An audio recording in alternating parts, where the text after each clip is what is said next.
Michelle Zauner, who is the recording artist you may have heard of as Japanese Breakfast. She wrote a beautiful memoir a few years ago called Crying in H Mart. And I want to read an excerpt from it.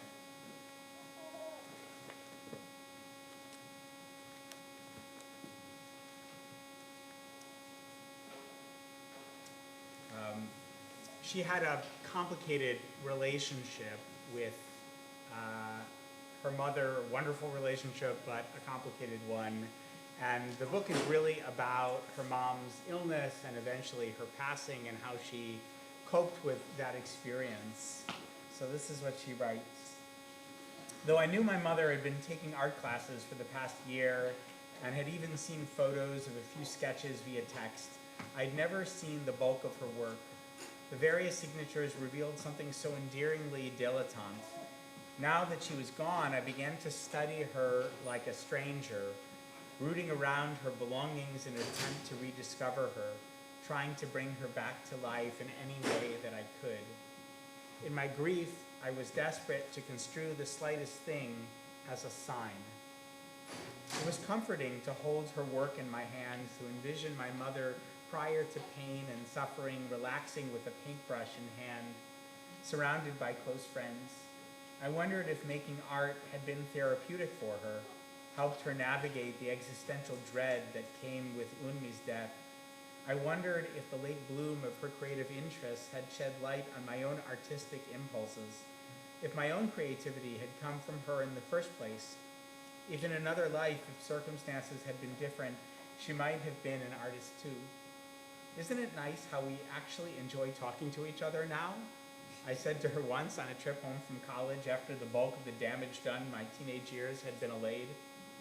It is, she said. You know what I realized? I've just never met someone like you. I've just never met someone like you, as if I were a stranger from another town or an eccentric guest accompanying a mutual friend to a dinner party. It was a strange thought to hear from the mouth of the woman who had birthed and raised me, with whom I shared a home for 18 years, someone who was half me. My mother had struggled to understand me just as I struggled to understand her. Thrown as we were on opposite sides of a fault line, generational, cultural, linguistic, we wandered lost without a reference point, each of us unintelligible to the other's expectations, until these past few years, when we had just begun to unlock the mystery, carve the psychic space to accommodate each other, appreciate the differences between us, linger in our refracted commonalities. Then, what would have been the most fruitful years of understanding were cut violently short, and I was left alone to decipher the secrets of inheritance without its key.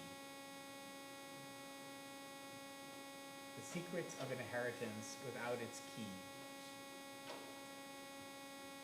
There is something about grief and memory, of course, that's mysterious. And yet, when we come for Yizkor, we allow ourselves to remember. We remember our mothers and our fathers and our husbands and wives and partners and siblings and sons and daughters.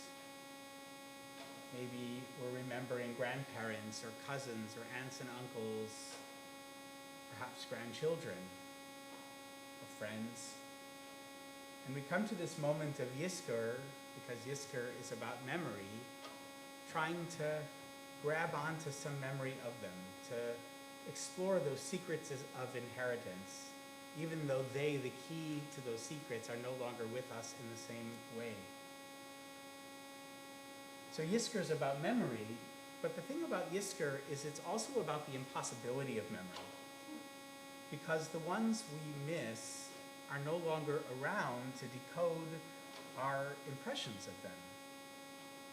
Memory, among other things, is a form of judgment, absent the ones who are being examined. Right? They're not really here to defend themselves, or explain themselves, or remind us of what actually happened. All we can do is do our best to cobble together what we think happened in their time that they had with us. Which is why I think Yizkor is not only about memory, but it's also about surrender. The prayer Yizkor actually doesn't talk about our memory. It says, Yizkor Elohim Nishmat Avi Achoti, whoever it is, right? God should remember them. We entrust that memory to the Kadosh Baruch Hu and hope that God will somehow hold it for us, because we know that on some level we're incapable of doing so on our own. Perhaps the most compelling image that comes from the Yizkor service actually comes a little later in El Malei Rachamim, when we talk about how our loved ones are resting, we hope, Tachat Kanfei HaShechina, underneath the wings of the Shechina, of the divine presence. Sometimes it's Tachat Kanfei HaShechina, sometimes it's Al Kanfei HaShechina, on the wings, but there's a sense that God is taking God's wings, the Shechina imagined as a loving mother bird, and protecting our honored dead, keeping them safe, or perhaps carrying them away to some place more elevated than this one. The word for wing, kanaf, also shows up in a couple of other places that I think maybe speak to how we experience memory and surrender and God's presence during the Yizkor service. The wings are called wings, of course, because those are the extremities, right? That's the edge of the bird. And the word kanaf is also used in other contexts, like, for example, earlier in the Shacharit service, when we said, V'havi'enu l'shalom me'arba kanfot ha'aretz. We ask God to gather us in peace from the four kanfot, from the four corners of the earth, and bring us to our land. So this idea that the world, which we know is a sphere, but that the extremities of the world, that Jews, wherever we are, should be able to come together and be united from these four corners of the earth, with our hearts directed, or perhaps literally, to Eretz Israel. And in that moment, when we think about that, we also do something physically with our garments. What do? We collect our tzitzit if we're wearing a talit, and we bring them together. Right? Why do we do that? Well, the tzitzit represent the mitzvot, the commandments, the sacred obligations of our tradition, but I think it's not just that. Right? Where does it come from? Ve'asu lahem tzitzit, you should make tzitzit, al kanfei bigdehem, on the corners of your garment. Same word, kanaf. So what we're doing is we're taking the four corners of our garment and we're pulling them together, and we're imagining that all the Jewish people all over the world are united in some fashion, and God also is unified. God is echad, so we hold those four corners together, and we cover our eyes, and we try to imagine God's presence.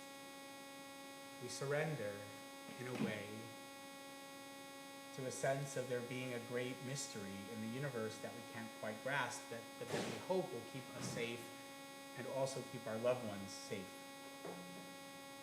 Which brings me to the last image I want to share with you before Yizkor. Because this garment, the talit, is not just a reminder of the mitzvot. Right? It's actually a reminder also of the Shekhinah, of God's presence.